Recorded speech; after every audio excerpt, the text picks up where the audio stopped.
सभी को पता है कि चेन्नई एक्सप्रेस एक मसाला जॉनरा की फिल्म है, लेकिन जैसे कि मेरा नाम है स्टोरी चेंजर, तो करते हैं स्टोरी को चेंज, बदलते हैं चेन्नई एक्सप्रेस का जॉनरा और क्लाइमेक्स इसका जॉनरा कर देते हैं मिस्ट्री, क्योंकि यही मेरा सबसे फेवरेट जॉनरा है।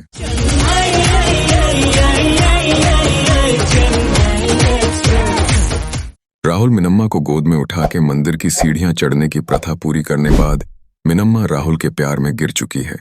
जिन गांव वालों ने मिनम्मा और राहुल को पनाह दी, उसी गांव में रात को मिनम्मा श्राप के बारे में सोच के रो रही हैं। राहुल जो मिनम्मा के पास सो रहा है, वह मिनम्मा की आवाज से उठ जाता है।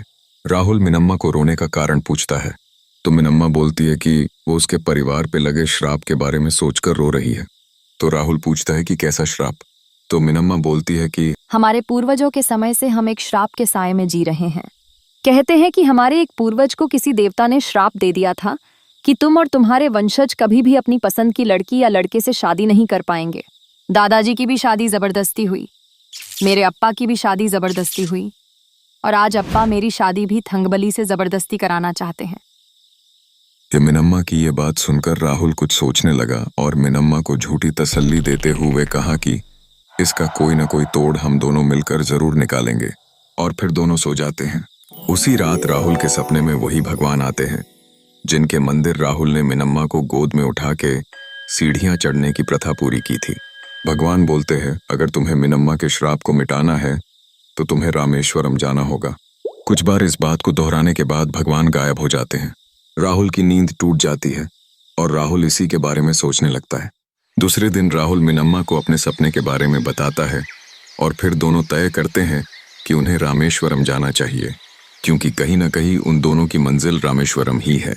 राहुल के हाथों रामेश्वरम में उसके दादाजी की अस्थियां बहा दी जाएगी और मिनम्मा के श्राप का तोड़ भी मिल जाएगा। यही सोचकर दोनों अगले ही दिन रामेश्वरम के लिए निकलते हैं। लेकिन थंगबली को इसके बारे में पता चल जाता है। थंगबली मिनम्मा के अप्पा को बताता है कि मिनम्मा रामेश्वरम जा रही है। तभी अप्पा को याद आता है कि उनके पूर्वज और रामेश्वरम का कुछ न कुछ तो किस्सा है। अप्पा थंगबली को श्राप के बारे में बताते हैं और कहते हैं कि शायद मिनम्मा को श्राप का तोड़ मिल चुका है, इसीलिए वो रामेश्वरम गई है। थंगबली शपथ लेता है कि वह मिनम्मा को श्राप से मुक्त होने नहीं देगा और वह रामेश्वरम के लिए निकल पड़ता है। इधर रामेश्वरम में मिनम्मा और राहुल दादाजी की अस्थियां बहा रहे हैं।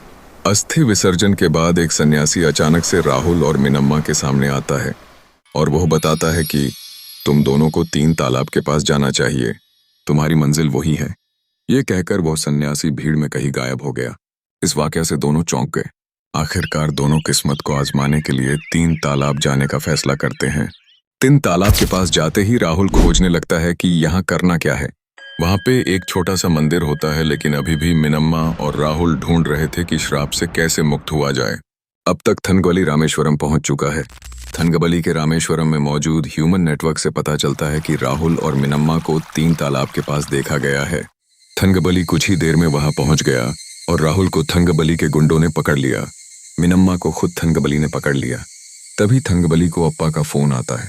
मिनम्मा मिल गई ये खुशखबर सुनाने के लिए थंगबली फोन स्पीकर पे डालता है। अप्पा को उनके पूर्वजों की एक पुराने जमाने की डायरी मिल चुकी है जिसमें श्राप से मुक्त होने का रास्ता है। तभी अप्पा फोन पे बोलने लगते हैं। वह थंगबली को बोलते हैं कि उनके पूर्वजों द्वारा एक गलती हुई थी। 500 साल पहले जब हमारे एक पूर्वज दोस्तों के साथ रामेश्वरम गए थे, तो 3 तालाब के पास मौजूद मंदिर का 1000 सालों से जलता दिया गलती से उन्होंने बुझा दिया।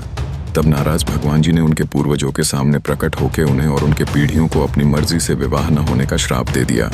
तब वही पूर्वज हाथ जोड़ के भगवान को प्रार्थना करते हैं कि मेरे आने वाले वंशजों की इनमें कोई गलती नहीं है, तो इन्हें कृपा करके इस श्राप से मुक्त करे। तो वही भगवान इस श्राप से मुक्त होने का राज बताते हैं। वो कहते हैं कि जो कोई तुम्हारा वंशज और उसका प्रेमी या प्रेमिका एक दूसरे से सच्चा प्रेम करेंगे, उन्हीं के हाथों ये दिया जलेगा।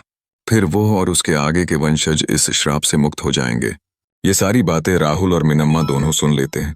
इसके बाद मिनम्मा बोलती है, थंगबली, अगर तुम्हें लगता है कि हम दोनों एक दूसरे के लिए बने हैं, तो चलो हम दोनों मिलके ये दिया जलाते हैं। अगर दिया जलता है तो मैं तुम्हारे साथ चलने के लिए तैयार हूँ। थंगबली ये बात मान लेता है। थंगबली और मिनम्मा मिलके दिया जलाने की कोशिश करते हैं, लेकिन दिया नहीं जलता। थंगबली चिढ़ जाता है और कहता है कि अगर तुम दोनों एक दूसरे से सच्चा प्यार करते हो तो तुम दोनों ये दिया जला के दिखाओ। अगर दिया जल गया तो मैं तुम दोनों को सही सलामत यहाँ से जाने दूंगा। मीना को मालूम था कि ये दिया उन दोनों से कभी नहीं जलेगा, क्योंकि भले ही मिनम्मा राहुल से प्यार करती हो लेकिन राहुल मिनम्मा से प्यार नहीं करता। राहुल थनगबली की इस बात के लिए मान गया, क्योंकि उसके पास यहाँ से सही सलामत निकलने का दूसरा कोई रास्ता नहीं था। दोनों दिया जलाने के लिए आगे बढ़ते हैं और उनके पहले ही प्रयास से ये दिया जल गया। मिनम्मा पूरी तरह से शॉक हो गई, क्योंकि उसे ये बिल्कुल भी पता नहीं था कि अब राहुल भी उससे प्यार करने लगा है, वरना ये दिया कभी नहीं जलता। इस बात से अनजान दोनों एक दूसरे के गले लग जाते हैं। थनगवली और उसके गुंडे उन्हें इसी हालत में छोड़कर चले जाते हैं। श्राप खत्म हो चुका है और हीरो को हीरोइन मिल चुकी है, और यहीं पे आज की हमारी ये चेन्नई एक्सप्रेस खत्म हो जाती है।